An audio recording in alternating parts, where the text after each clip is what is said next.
টসে জিতে ব্যাট করতে নেমে আসিতা ফার্নান্ডোর করা বাংলাদেশ ইনিংসে তৃতীয় ওভারে প্রথম বলেই স্লিপে ক্যাচ তুলে দিয়েছিলেন এনামুল হক। ক্যাচটি কেউ নিতে পারেনি, প্রথম স্লিপের ক্যাচ ছিল।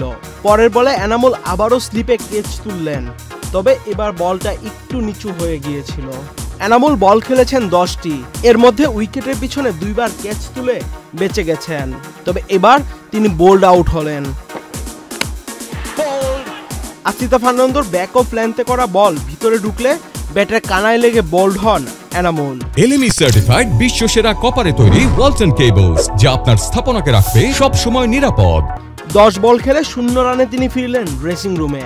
17তম ওভারে আক্রমণে আসেন শ্রীলঙ্কার অধিনায়ক ধনঞ্জয় ডিসিলভা।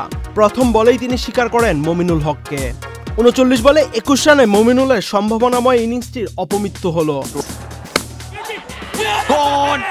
সাদমানের সঙ্গে তার 71 বলে 38 রানের জুটিটাও ভাঙল। লাঞ্চ বিরতির আগে শেষ বলে রান আউট হতে পারতেন সাদমান। ভাগ্যিস পাথুম নিসাঙ্কার থ্রো সরাসরি স্ট্যাম্পে লাগেনি, লাগলে আউট। তৃতীয় উইকেটে 59 বলে 28 রানের অবিচ্ছিন্ন জুটি করেন সাদমান ও নাজমুল।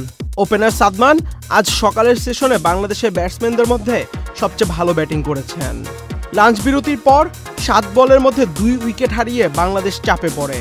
28তম ওভারে শেষ বলে নাজমুলকে ফেরান পেসার বিশ্ব ফার্নান্ডো। বাংলাদেশ অধিনায়ক 31 বলে 8 রান করে ফিরলেন ড্রেসিং রুমে। এরপর 29তম ওভারে শেষ বলে স্লিপে ক্যাচ দিয়ে ফিরেছেন এতক্ষণ বেশ ভালো ব্যাট করা সাদমান। 93 বলে 46 রান করে আউট হন সাদমান। 34তম ওভারে আসিতা ফার্নান্ডোর দ্বিতীয় বলের পর বৃষ্টি নামায় খেলা আপাতত বন্ধ। তার আগে পঞ্চম উইকেটে 26 বলে 14 রানের অবিচ্ছিন্ন জুটি করেছেন লিটন ও মুশফিক। মুশফিক 15 বলে করেছেন 7 রান, অন্যদিকে লিটন 12 বলে 8 রানে অপরাজিত। আহমেদ শাফি, চ্যানেল আই।